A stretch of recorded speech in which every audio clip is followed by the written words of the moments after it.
నమస్తే, నేను Chandu. Welcome to special debate. HYDRAA, eagle తరహాలో ప్రత్యేక ఎన్ఫోర్స్మెంట్ విభాగం ఏర్పాటు దిశగా తెలంగాణ సీఎం రేవంత్ రెడ్డి కీలక నిర్ణయం తీసుకున్నారా? ఈ ప్రశ్నకు అవుననే సమాధానం వస్తోంది. తెలంగాణ ఖజానాకు ఆదాయం సమకూర్చే శాఖల్లో అక్రమాలకు పాల్పడే వారిపై ఉక్కుపాదం మోపే దిశగా ఈ చర్యలు తీసుకుంటున్నారు. హైడ్రా, ఈగల్ పనితీరు బాగుండడంతో అదే కోవలో ఈ కొత్త వ్యవస్థను తీసుకొస్తున్నారు. సిఎస్, డీజీపీ ఇతర ఉన్నతాధికారుల సమావేశంలో సీఎం ఆదేశాలు ఇచ్చారు. ఖజానాకు ఆశించిన మేర ఆదాయం పెరగకపోవడంపై కారణాలను ఆరా తీశారు ముఖ్యమంత్రి రేవంత్ రెడ్డి. రాబడిలో గండి కొట్టకుండా కఠిన చర్యలు తీసుకునేలా వ్యవస్థ ఉండబోతోంది. వాణిజ్య పన్నులు, ఎక్సైజ్, గనులు, సివిల్ సప్లైస్, స్టాంప్స్ అండ్ రిజిస్ట్రేషన్లు, ఇతర ఆదాయాలు ఇచ్చేటువంటి విభాగాలపై ఫోకస్ పెట్టబోతున్నట్టు తెలుస్తోంది. అయితే ఏసీబీ ఉండగా ప్రత్యేక వ్యవస్థ వర్కౌట్ అవుతుందా? సీఎం రేవంత్ నిర్ణయంపై ఉద్యోగ వర్గాల స్పందన అసలు ఎలా ఉంది అనేది కూడా మనం తెలుసుకునే ప్రయత్నం చేద్దాం. రైట్, ఇక ఇవాళ డిబేట్లో మనకి జాయిన్ అవుతున్నారు తేజవత్ వెంకట్ నాయక్ గారు, కాంగ్రెస్ పార్టీ అధికార ప్రతినిధి. వెంకట్ నాయక్ గారు నమస్కారం అండి, వెల్కమ్ టు స్పెషల్ డిబేట్. అదేవిధంగా తులా మధుసూదన్ రావు గారు, సీనియర్ విశ్లేషకులు. మధుసూదన్ రావు గారు నమస్కారం. ఇద్దరికి కూడా మంచిగా నమస్తే అండి. ముందుగా వెంకట్ నాయక్ గారు, ఆల్రెడీ అవినీతి నిరోధక శాఖ ఏసీబీ ఉండగా అలానే విజిలెన్స్ కూడా ఉంది, ఇప్పటికే పనిచేస్తుండగా మళ్ళీ కొత్తగా ఒక ప్రత్యేక ఎన్ఫోర్స్మెంట్ విభాగం, దీన్ని ఎలా చూడాలి? సార్, మీకు ప్యానల్ పెద్దలకు నమస్కారం. ఇది ఒక మంచి పరిణామం అనుకోవాలి సార్. ఎందుకంటే రాష్ట్ర ఖజానా, రాష్ట్ర ఆర్థిక పరిస్థితులు కొంతవరకు ఇబ్బందికరంగా మారుతున్న సందర్భంలో ఎవరైతే అక్రమార్కులు, ఫర్ ఎగ్జాంపుల్ చెప్పాలంటే ప్రధానంగా హైడ్రా అనేది అక్రమార్కుల మీద, ఈగల్ అనేది డ్రగ్ ప్లేడర్ల మీద చర్యలు తీసుకుంటే ఇందులో వ్యవహారం ఏంటంటే సార్, అధికారులు ప్రధానంగా చాలా కీలకమైన పాత్ర పోషించాలి. ఏది ట్యాక్స్ కలెక్షన్ విషయంలో కానీ, లేకపోతే రాష్ట్రానికి రావాల్సిన ఖజానా విషయంలో కానీ ఒక ప్రభుత్వానికి జవాబుదారిగా ఉండాల్సిన అధికారులు కొంతవరకు కాంప్రమైజ్ అవ్వడమో, లేకపోతే గాలికి వదిలేయడమో, దాని మీద కొంచెం నిర్లక్ష్యం వహించడం, తద్వారా ఏమవుతుందంటే మీరు ఇందాక చెప్పారు చాలా విషయాలు, సివిల్ సప్లైస్ కానీ, లేకపోతే ఎక్సైజ్ కానీ, మిగతా ఏదైతే ఉన్నాయో ప్రధానంగా ఈ రాష్ట్రానికి రావాల్సిన ఆదాయ మార్గాలు ఎక్సైజ్ కానీ, ఎస్జిఎస్టీ కానీ, లేకపోతే ఫ్యూయల్ ట్యాక్సెస్ కానీ, లేకపోతే ప్రాపర్టీ ట్యాక్సెస్ కానీ, స్టాంప్స్ రిజిస్ట్రేషన్ అంశాలు ఏదైతే ఉన్నాయో అందులో చాలా వరకు అధికారులు దాని మీద ప్రాపర్ నిఘా పెట్టకుండా ఉండడం వల్ల ఏమవుతుందంటే దాదాపు 30-40% వరకు సార్, 30-40% అంటే చిన్న మార్జిన్ ఏం కాదు సార్. 30-40% వరకు రాష్ట్రానికి రావాల్సిన ఆదాయం ఏదైతే ఉందో అది గండి కొట్టబడుతుంది. తద్వారా ఎన్నో సంక్షేమ పథకాలను, తద్వారా ఎన్నో ప్రభుత్వం చేయాల్సిన కార్యక్రమాలకు ఒక అడ్డంకిగా మారిపోతుంది. కాబట్టి రాష్ట్ర ముఖ్యమంత్రి గారు నిర్ణయం తీసుకోవడం జరిగింది. అది చాలా శుభ పరిణామం. హైడ్రా విషయంలో చాలా వరకు సస్టైనబుల్ వేలో ఈ రాష్ట్రంలో చెరువులను కాపాడగలిగినాం.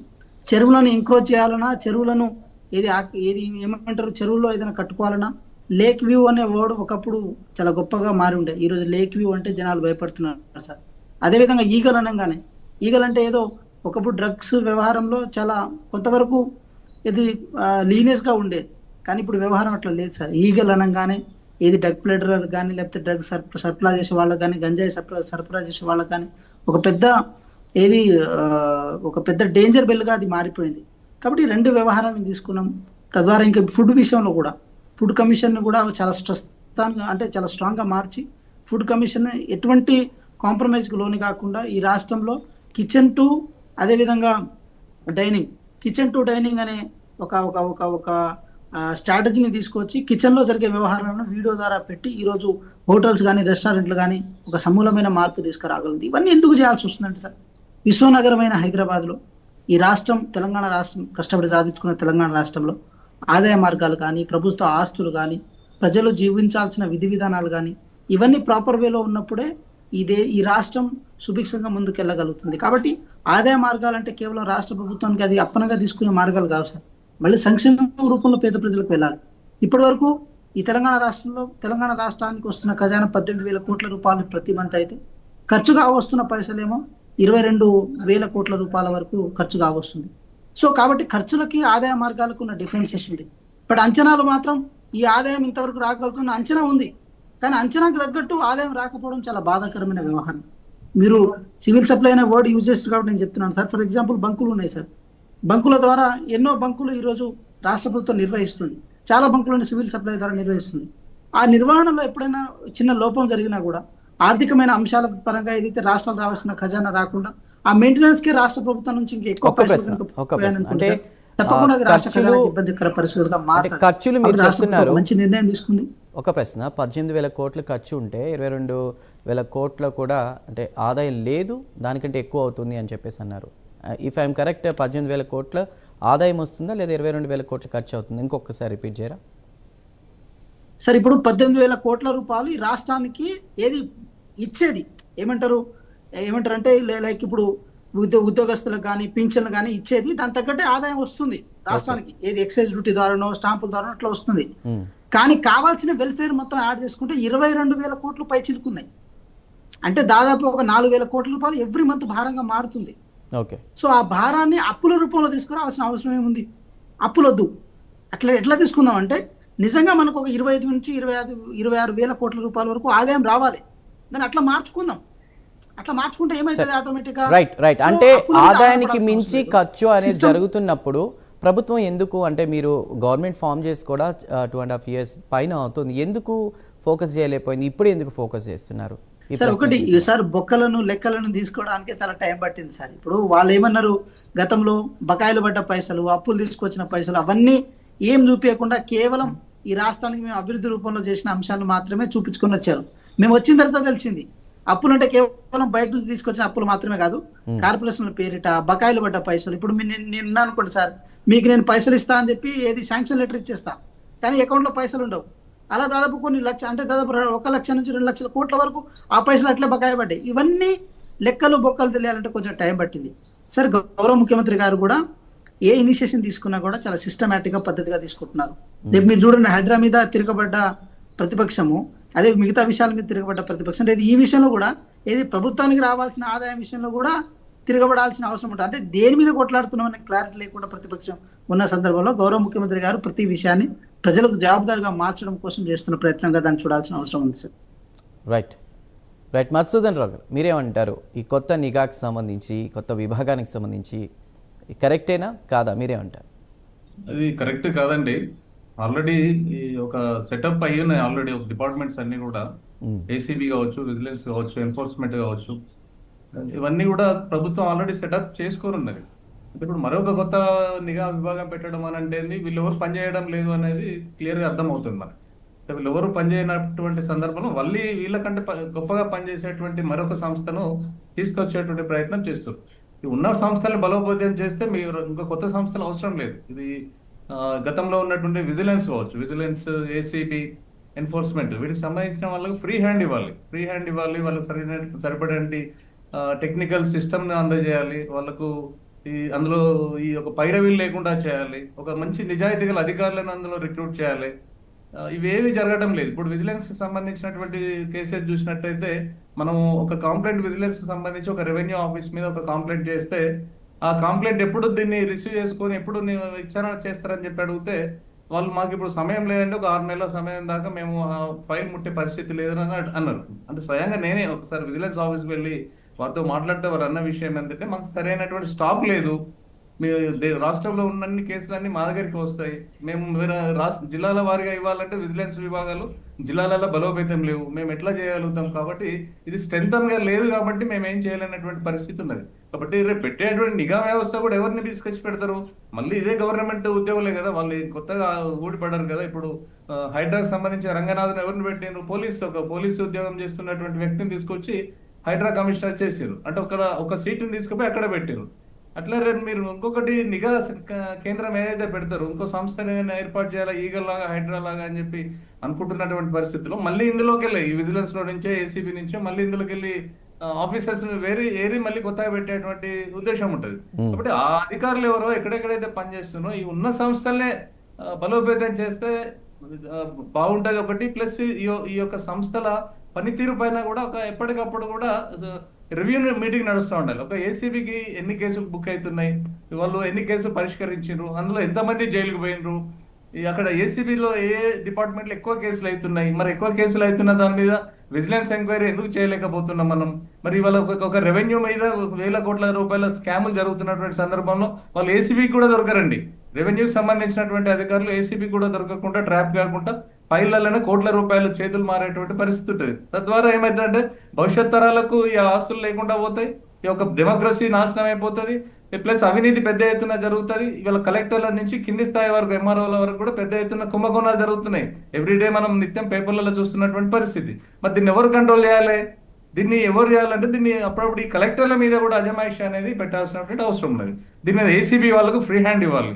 అంటే ఇవాళ ఏసీబీ అధికారి ఒక కలెక్టర్ని విచారించగలుగుతాడా?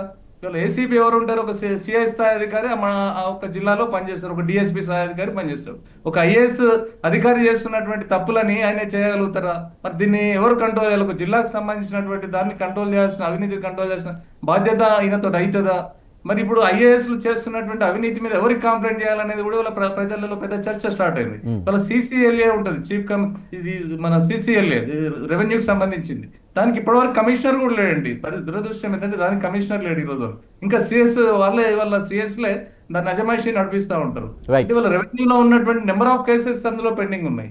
ఇంకోటి ఇప్పుడు మన ఎక్సైజ్ డిపార్ట్మెంట్ చూస్తాం. ఎక్సైజ్ లో కావచ్చు, ఇది మన వాణిజ్య శాఖ పన్నులకు సంబంధించింది, వాళ్ళకి సంబంధించింది కావచ్చు. దాంట్లో మనం చూస్తే విపరీతమైనటువంటి స్కామ్లు, కుంభకోణాలు జరుగుతాయి.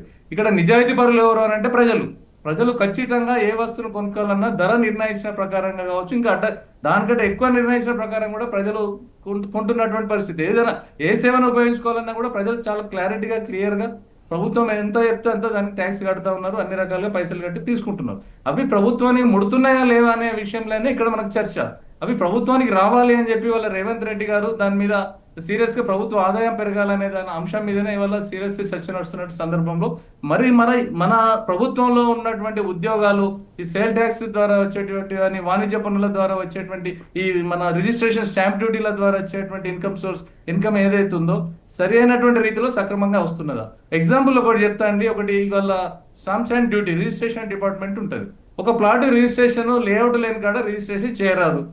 రిజిస్ట్రేషన్ చేయాలంటే అక్కడ లేఅవుట్ ఉండాలి, లేకపోతే రిజిస్ట్రేషన్ యాక్ట్ ప్రకారంగా ఆ భూమి అక్కడ ఉన్నట్టయితేనే రిజిస్ట్రేషన్ చేయాలి. కానీ వాళ్ళు ఇక్కడ ఏమైతుంది, వాళ్ళ రాష్ట్రంలో ఇవాళ స్టాంప్స్ అండ్ డ్యూటీ వాళ్ళు ఈ యొక్క రెవెన్యూకి సంబంధించి కానీ, లేఅవుట్కి సంబంధించి కానీ, డిటిసిపికి సంబంధించిన ఏ ఒక్క అంశాన్ని కూడా పరిగణలోకి తీసుకోకుండా గవర్నమెంట్కి రావాల్సిన ఆదాయం ఒకటి నాలా కన్వర్షన్ చేస్తే ఒక ఆదాయం వస్తుంది, డిటిసిపికి పోతే మరొక ఆదాయం వస్తుంది, తర్వాత దాన్ని లేఅవుట్ చేసుకుంటే మరొక ఆదాయం వస్తుంది. ఈ మూడింటిని కూడా దెబ్బ కొట్టేసిన తర్వాత రియల్ ఎస్టేట్ వ్యాపారం ఏం చేస్తాడు, డైరెక్ట్ ఎంఆర్ఓ ద్వారా లేకపోతే స్టాంప్ రిజిస్టర్ ఆఫీస్ ద్వారా అక్కడ వెళ్ళి ఫ్లాట్కు 20,000, 10,000, 30,000, 40,000 ఇట్లా ఈ విధంగా ఒక్కొక్క ఫ్లాట్కి ఒక్కొక్క రేటు, ఆ ఏరియాని బట్టి రేటు నిర్ణయించుకొని తన సొంత జోబులో వేసుకొని చట్టంలో ఉన్నటువంటి లొసుగులు ఏవైతున్నాయో దాన్ని బట్టి రిజిస్ట్రేషన్ చేసుకుంటున్నాడు. ఇక్కడ ఎవరికి నష్టం జరిగింది, ఎవరికి లాభం జరిగింది?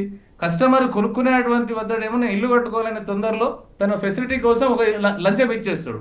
ఇక్కడ అధికారం ఏం చేస్తాడు, ప్రభుత్వం ఈ డిటిసిపి ఇవన్నీ చేయాలంటే అమ్మేవాడు రియల్ ఎస్టేట్ ఎవడైతుంటాడో వాడి జోబు నింపుకోవడానికి అవినీతికి అధికారిని ప్రోత్సహిస్తాడు. దీన్ని ఎవరు కంట్రోల్ చేయాలి?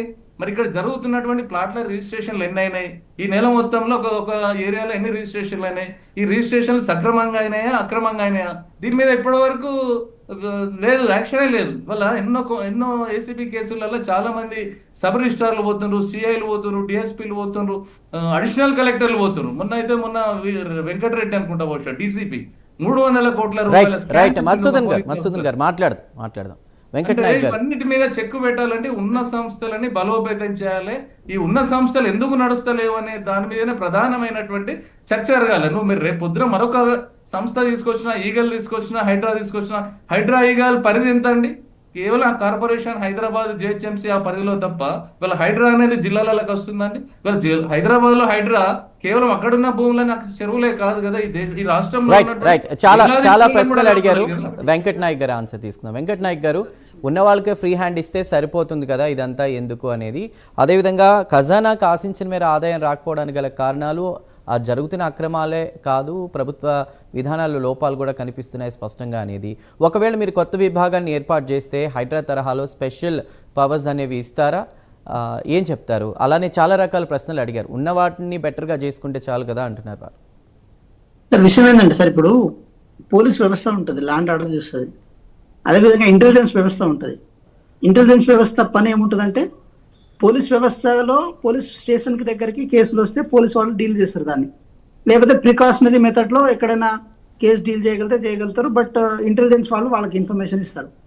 సరే, ఏసీబీ అనేది గౌరవ ముఖ్యమంత్రి అయిన తర్వాత చాలా ప్రాపర్ వేలో పనిచేసిన విషయం అయితే వాస్తవం. At the same time ACB యొక్క పనితీరు బాగుంటూనే ఏసీబీ యొక్క పనితీరు ఇంకా ముందుకు వెళ్ళాలంటే సార్ కొంతవరకు దానికి కొన్ని లిమిట్స్ ఉంటాయి. ఫర్ ఎగ్జాంపుల్ చెప్పాలంటే సార్, ఎవరైనా అధికారు పట్టుబడాల్సి వస్తే బాధితుడు అప్రోచ్ అయితే అధికారిని పట్టుకునేలాగా అవకాశం ఉంటుంది ఏసీబీకి. లేకపోతే ఏదైనా అనుమానాలు ఉన్నా లేకపోతే ఇంకేదైనా ఉన్నా కూడా కొంతవరకు వాళ్ళ మీద చర్యలు తీసుకోవడానికి అవకాశం ఉంటుంది ఏసీబీ పట్టుకోవడానికి. కానీ ఇప్పుడు గౌరవ ముఖ్యమంత్రి గారు ఏర్పాటు చేసుకుంటున్న డిపార్ట్మెంట్ ఏంటంటే ఎప్పుడు ఒక డేగ కన్నులాగా అట్లే ఉంచుతుంది సార్.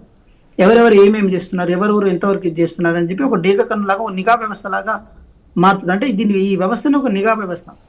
హైడ్రా అంటే ఇప్పుడు ఒకప్పుడు టౌన్ ప్లానింగ్ వాళ్ళ దగ్గర ఎవరైనా ఈ ప్రభుత్వ భూమిని ఎంక్రోచ్ చేశారని చెప్పి ఏది టౌన్ ప్లానింగ్ వాళ్ళ దగ్గరకు ఒక కంప్లైంట్ ఇస్తే కానీ అప్పుడు చర్యలు తీసుకునే వాళ్ళు కాదు. కానీ ఇప్పుడు ఎవరి కంప్లైంట్తో సంబంధం లేదు సార్.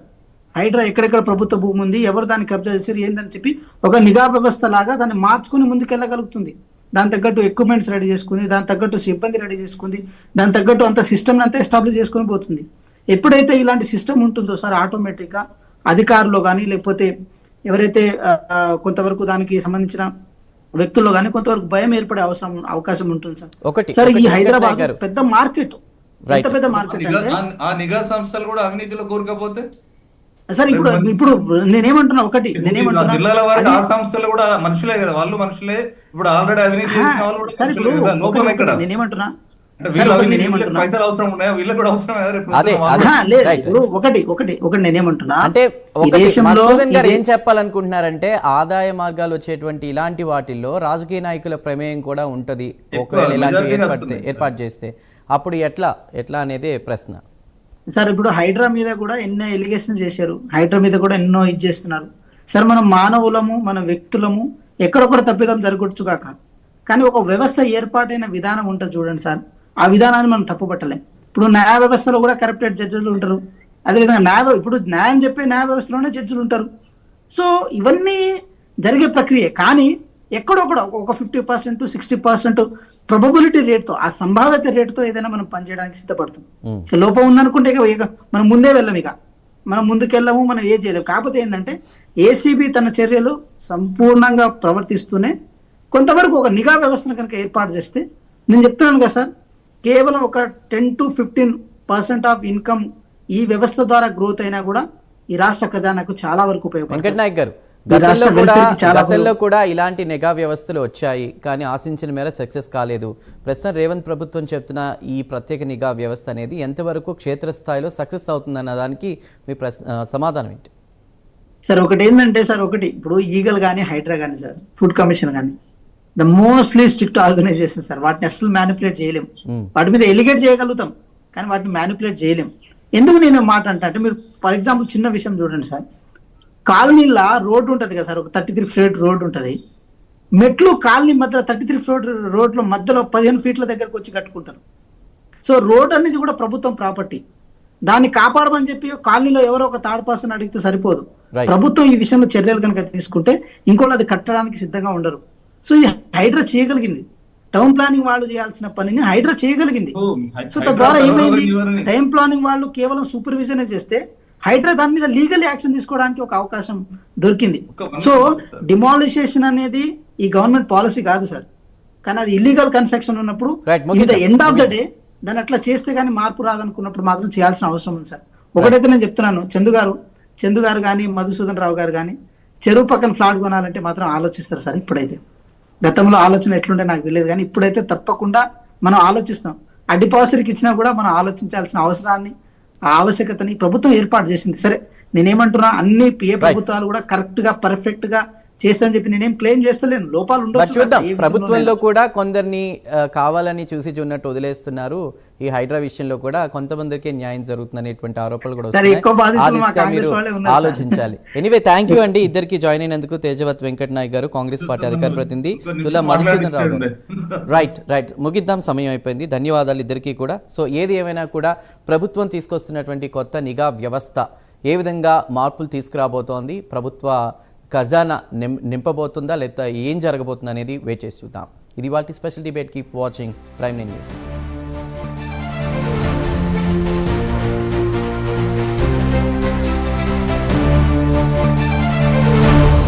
ఈసారి కూడా దిగుబడి బాగుంది కదా. వ్యవసాయాన్ని కొంచెం డెవలప్ చేయాలి, కొత్త ట్రాక్టర్ కొనాలి, డబ్బులు కావాలి. నా నగల్ని తాకట్టు పెట్టుకోమని చెప్పాను.